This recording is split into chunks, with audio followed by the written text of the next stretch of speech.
बिस्मिल्लाहिर्रहमानिर्रहीम अस्सलाम वालेकुम। आज के इस वीडियो में हम ये देखेंगे कि हम एक वर्डप्रेस की फ़ाइल को या वर्डप्रेस की वेबसाइट को किस तरह से एक्सपोर्ट कर सकते हैं और उसको किसी दूसरी जगह पर किस तरह से इंपोर्ट कर सकते हैं।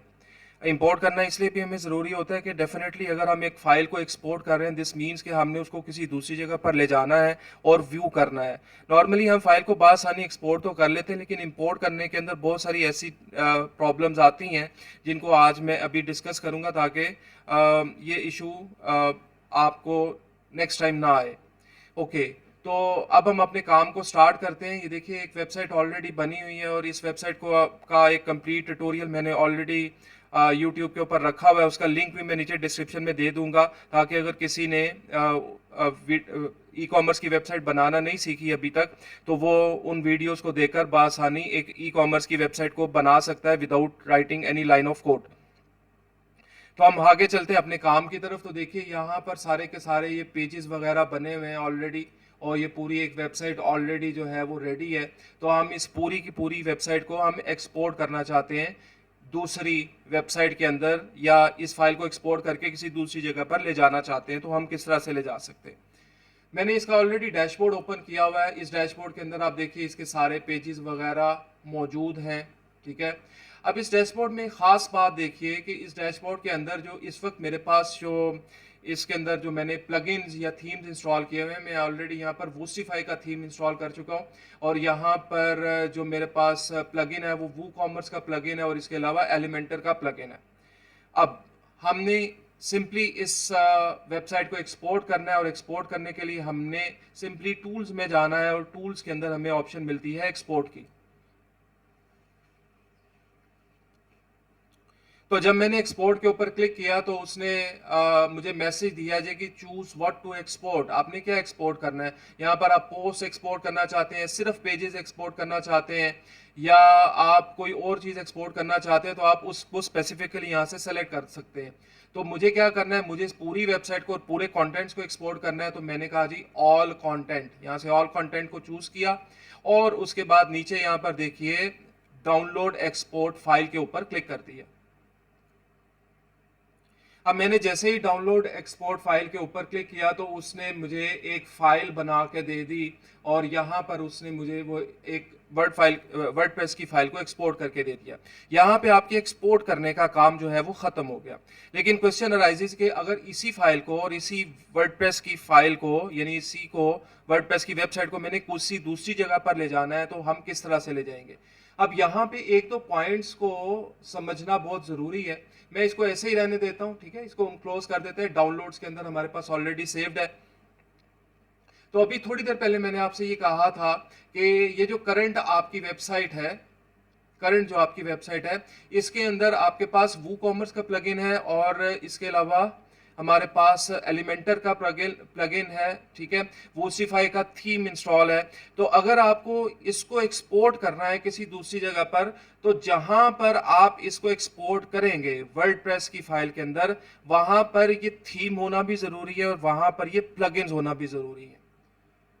अब ये वो चीज़ है जहां पर अक्सर लोग आके परेशान होते हैं कि हमारी फाइल क्यों इंपोर्ट नहीं होती। ठीक है, तो इसका टेक्निकल आंसर ये है कि आपको तकरीबन वो सेटिंग्स वहां पर करनी पड़ेंगी, उस डैशबोर्ड में करनी पड़ेंगी जो ऑलरेडी है। तो यहाँ पर मैं ऑलरेडी एक वेबसाइट बना चुका हूँ। यानी आप जानते हैं कि वेबसाइट जैम्प के सर्वर को ऑन करने के बाद वो सारा प्रोसेस तो आप लोग ऑलरेडी जानते हैं। तो इस वेबसाइट को मैं ऑलरेडी क्रिएट कर चुका हूँ, यानी मैंने उसको एचटी डॉक्स के अंदर ऑलरेडी रखा हुआ है। ऑलरेडी मैंने यहाँ पे वू कॉमर्स का जो प्लगइन है वो इंस्टॉल किया हुआ है, मैंने यहाँ पे एलिमेंटर इंस्टॉल किया हुआ है, मैंने यहाँ पे वूस्टिफाई इंस्टॉल किया हुआ है। लेकिन ये ज़हन में रहे कि ये वेबसाइट इस टाइम मेरी बिल्कुल ब्लैंक है, खाली है। खाली किस तरह से है, अगर मैं इसको इस वेबसाइट का ना मैंने एक्चुअली डुप्लीकेटेड रखा हुआ है ताकि मैं डुप्लीकेट क्रिएट कर सकूं। तो अगर मैं इसको व्यू कराऊं आपके सामने, तो ये वेबसाइट इस तरह से डिफॉल्ट में आ रही है, और ये वूस्टिफाई थीम की वजह से ये कुछ इस तरह से आपको शो करवा रही है। सॉरी। ओके, तो अब एक और बात ज़रा देख लीजिएगा कि हमारे पास अगर मैं प्रोडक्ट्स में जाऊं, ऑल प्रोडक्ट्स में जाऊं, तो मेरी प्रोडक्ट्स बिल्कुल ब्लैंक है, इनके अंदर फ़िलहाल कुछ भी नहीं है। तो दिस मीन्स कि मैंने थीम और प्लगइन इंस्टॉल कर लिए हुए हैं। अब ये अगर आपकी प्रीवियस वेबसाइट में अगर वो थीम और वो प्लगइन थे तो आपकी इस वेबसाइट के जिसके अंदर आपने उसको इंपोर्ट करना है उनका होना लाजिम है। अगर नहीं होंगे तो प्रॉब्लम होगा, फिर पूरी वेबसाइट एक्सपोर्ट इंपोर्ट नहीं होगी। तो इंपोर्ट करने के लिए उसी तरह से हम टूल्स में जाते हैं। टूल्स के अंदर हमें सेकंड ऑप्शन मिलती है इंपोर्ट की। इंपोर्ट के ऊपर मैंने आके क्लिक किया। जब मैंने इंपोर्ट के ऊपर क्लिक किया तो यहाँ पर मुझे डिफरेंट ऑप्शंस दे रहा है और हमें वर्डप्रेस की फाइल को इंपोर्ट करना है। तो यहाँ पर देखिए वर्डप्रेस है। अब इसका एक छोटा सा प्लगइन हमें साथ इंस्टॉल करना पड़ता है जिसके अंदर मुझे वो मैसेज दे रहा है इंस्टॉल नाउ। जब भी आप फाइल को इंपोर्ट करेंगे वर्डप्रेस की तो इसी तरह से आपने इंस्टॉल नाउ के ऊपर क्लिक करना है।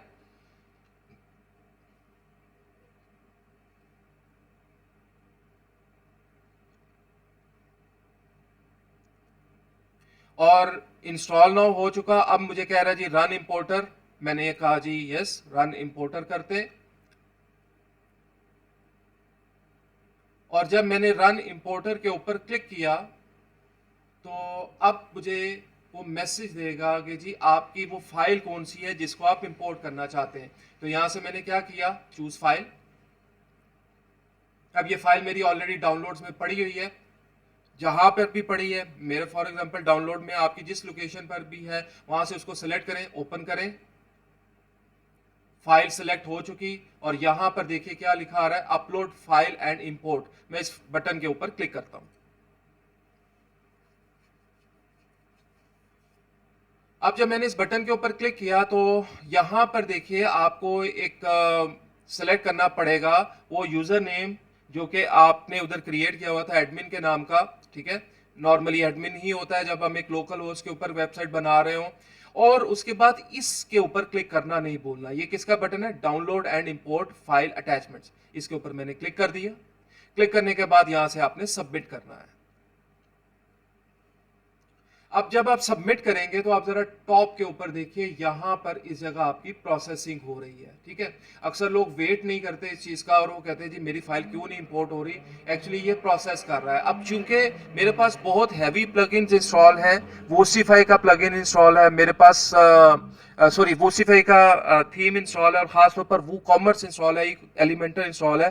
तो ये थोड़ा सा टाइम लेगा इसको इंपोर्ट करने में, तो इसलिए हमें थोड़ा वेट करना पड़ेगा ताकि इंपोर्ट हो जाए। जब तक ये प्रोसेस चल रहा है उस टाइम तक आपने कुछ नहीं करना, सिर्फ वेट करना है। तो let's wait for about 10 to 20 seconds. I hope कि ये उतनी देर में कर लेगा।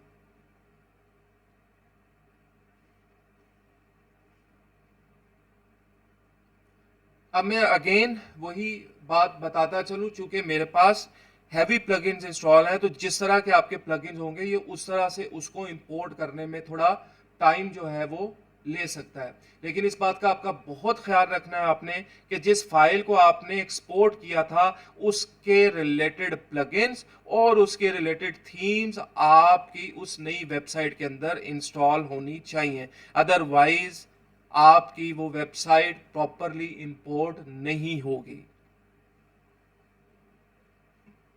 हमें स्टिल इंतज़ार करना पड़ा है और हमें हमारी मजबूरी है कि हम इसका वेट करें, लेकिन डेफिनेटली इस वेट के बाद यकीनन इंशाल्लाह हमारी फ़ाइल जो है वो एक्सपोर्ट इंपोर्ट हो जाएगी।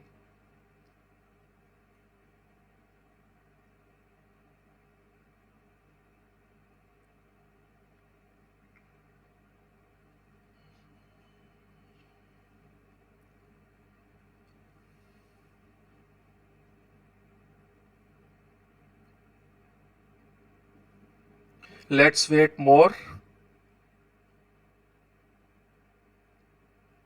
अब ये डिपेंड करता है कि आपकी उस वेबसाइट के अंदर क्या है। यानी ये भी कभी कभी ऐसा हो जाता है कि वो ज़रा टाइम ले लेता है क्योंकि अंदर प्रोडक्ट्स कैटेगरीज वगैरह होती हैं। एनी हो, आपकी फाइल इंपोर्ट हो चुकी है। यहाँ पे मुझे मैसेज दे रहा है ऑल डन। अगर यहाँ पे कोई एरर डिक्लेयर करे, दिस मीन कि वो एरर इसी चीज़ के हैं कि आपकी प्रीवियस वेबसाइट के अंदर जो प्लगइन्स या थीम्स थी वो इधर नहीं है। तो यहाँ पे मेरा एक भी एरर जनरेट नहीं हुआ। हैव फन पे मैं क्लिक करता हूँ और लीजिए जनाब मेरी जो वेबसाइट है वो अपडेट होके आ चुकी है। अब मैं यहाँ पर अपनी उस वेबसाइट के ऊपर जाता हूँ और उसको रिफ्रेश करता हूँ। अब मैंने जब रिफ्रेश किया तो मेरी ये वेबसाइट अपडेट होगी, लेकिन आप सोच रहे होंगे कि यहाँ पर तो कोई चेंजेस नहीं आई। तो देखिए कभी कभी हमारे पास कुछ इस तरह के प्लगइन्स या इस तरह की थीम्स होती हैं जिनकी ना हमें इंपोर्ट करने के बाद भी कुछ सेटिंग्स करना पड़ती हैं। वो चंद सेटिंग्स हैं जो मैं अभी आपके सामने कर देता हूं, और वो सेटिंग्स वो हैं जो कि हमें अगर ऑलरेडी वर्डप्रेस आता है, और डेफिनेटली जिसको वर्डप्रेस आता होगा और वर्डप्रेस के ऊपर जिसको वेबसाइट बनानी आती होगी तो वो ये वाली सेटिंग्स बआसानी कर लेगा। लेकिन इससे पहले कि मैं सेटिंग करूं, जरा आप प्रोडक्ट्स के ऊपर आइए और ऑल प्रोडक्ट्स के ऊपर आता हूं। तो देखिए यहां पर जहां पर हमारे पास एक भी प्रोडक्ट नहीं थी, वो देखिए सारी प्रोडक्ट्स इंपोर्ट करके ले आया अलोंग विद द इमेजेस, क्योंकि वो मैंने डाउनलोड अटैचमेंट्स किया था। इसी तरह से मैं डैशबोर्ड पे होम पे वापस चला जाता हूं, और अब प्रॉब्लम सिर्फ इतनी सी है कि यहां पर अभी तक कुछ डिस्प्ले नहीं हो रहा था। हम उसको डिस्प्ले किस तरह से कर सकते हैं? तो सबसे पहला काम हमने क्या करना है? सबसे पहला काम हमने ये करना है कि हमने टूल्स में जाना है, बल्कि हम सीधा सीधा सेटिंग्स में जाते हैं, और सेटिंग्स के अंदर यहाँ पर देखिए रीडिंग। अब ये किसकी सेटिंग्स है? वर्डप्रेस की सेटिंग्स है। तो यहाँ पर सेटिंग्स में मैंने रीडिंग के ऊपर क्लिक किया। जब मैंने सेटिंग्स पे रीडिंग के ऊपर क्लिक किया तो यहाँ पे फर्स्ट ऑप्शन है योर लेटेस्ट पोस्ट, और यहाँ पे क्या लिखा आ रहा है? A static page. तो मैंने स्टैटिक पेज के ऊपर क्लिक किया। स्टैटिक पेज के ऊपर क्लिक करने के बाद यहाँ पे क्या लिखा आ रहा है? Home page. और होम पेज के अंदर जो मेरा डिफॉल्ट पेज था वो कौन सा था? होम का था। यहां से मैंने होम को सेलेक्ट कर लिया। होम को सेलेक्ट किया, और होम को सेलेक्ट करने के बाद यहां पर मैंने क्लिक कर दिया किस पेज के ऊपर, किस बटन के ऊपर? Save changes. अब जहां पर मैंने जब इसको सेव किया और मैंने रिफ्रेश किया, तो अब रिफ्रेश करने के बाद आपका वो होम पेज जो है वो डिस्प्ले हो जाएगा। इज इट हो चुका? ठीक है, ये एग्जैक्टली वही पेज था। लेकिन यहां पर स्टिल एक छोटा सा प्रॉब्लम आ रहा है कि यहां पर आपके पास वो मेन्यू नहीं आ रहा जो हमारा बना हुआ था, राइट? तो हम वापस जाते हैं इधर, तो हमें एक दफा फिर यहाँ पे मेन्यू की बेसिक सेटिंग्स करनी पड़ेंगी। अपीयरेंस में गए, और अपीयरेंस के अंदर जाके आपके पास मेन्यूज हैं, ये रहे मेन्यूज। अब देखिए मेन्यू तो नजर आ रहा है, लेकिन मेन्यू बना हुआ भी नजर नहीं आ रहा। तो यहां पर एक छोटा सा प्रॉब्लम है कि यहां पर आपने क्लिक करना है प्राइमरी मेन्यू के ऊपर। और मैं ऑलरेडी जब मैंने ई कॉमर्स की वेबसाइट बनाना बताई थी, तो वहां पे मैंने बताया था कि मेन्यू क्रिएट करते हुए हम प्राइमरी मेन्यू पे क्लिक करते हैं। ठीक है, तो उसके बाद मैंने सेव मेन्यू किया। सेव मेन्यू करने के बाद मैं अपनी वेबसाइट के ऊपर गया और मैंने उसको रिफ्रेश किया, और रिफ्रेश करने के बाद यहाँ पर देखिए मेरा जो मेन्यू है वो ऑलरेडी क्रिएट होके आ चुका है। यहाँ पर मेरा कार्ट का पेज भी रेडी है, यहाँ पर मेरा चेकआउट का पेज भी रेडी है, राइट? अब ये कह रहे हैं कि चूंकि आपके पास कोई प्रोडक्ट कार्ट में नहीं है इसलिए चेकआउट नहीं हो सकता, ठीक है। और इसी तरह से माय अकाउंट है, मोस्ट सोल्ड का एक मैंने कैटेगरी यहाँ पे ऑलरेडी ऐड की थी, वो उसमें प्रोडक्ट्स मौजूद है। ये जो आपके पास बार आ रही है ये वूसिफाई के अंदर ऑलरेडी मैं बता चुका हूँ कि साइड बार को आपको रिमूव करना पड़ेगा। तो इस तरह से हम अपनी एक वेबसाइट को बाआसानी एक्सपोर्ट कर सकते हैं। अब ये अगेन एक वही बात है कि आपका थीम, आपकी जो प्लगइन्स हैं वो कभी कभी डिफरेंट भी हो सकते हैं। यानी जैसे मैंने फॉर एग्जांपल वूसिफाई, वूकॉमर्स या एलिमेंटर को यूज किया, तो आपका अगर थीम डिफरेंट है, आपकी प्लगइन्स डिफरेंट है, तो हो सकता है कि इसकी बेसिक सेटिंग्स के अंदर आपको किसी दूसरे तरीके से बेसिक सेटिंग्स करनी पड़े, जैसे मैं इस टाइम कर रहा हूं। हो सकता है कि आपको वो सेटिंग्स ना करनी पड़े। एक और चीज देखिए, यहाँ पर उसने पेजेस में जाके ऑल पेजेस में अगर मैं जाता हूं, तो यहाँ पर उसने पेजेस के कुछ डुप्लीकेट्स क्रिएट कर दिए हैं। तो हम यहाँ से जो एक्स्ट्रा पेजेस होंगे वो रिमूव कर देंगे। लेकिन चूंकि उधर मेन्यू बना हुआ और उनका मेन्यू बना हुआ है, पेजेस की हमें जरूरत है, तो अगर हम इसको डिलीट नहीं भी करते तो हमारी वेबसाइट ऑलरेडी फंक्शन कर रही है, और वहां के अंदर, वहां पे मेन्यू के अंदर वही पेजेस हैं जिनकी हमें जरूरत है। तो आई होप मैं अपनी बात समझा पाया हूं। अब हम ई कॉमर्स की वेबसाइट को किस तरह से एक्सपोर्ट करते हैं और किस तरह से इंपोर्ट करते हैं, ये पूरा प्रोसेस आई होप आप लोगों को समझ आ जाएगा। Thank you so much.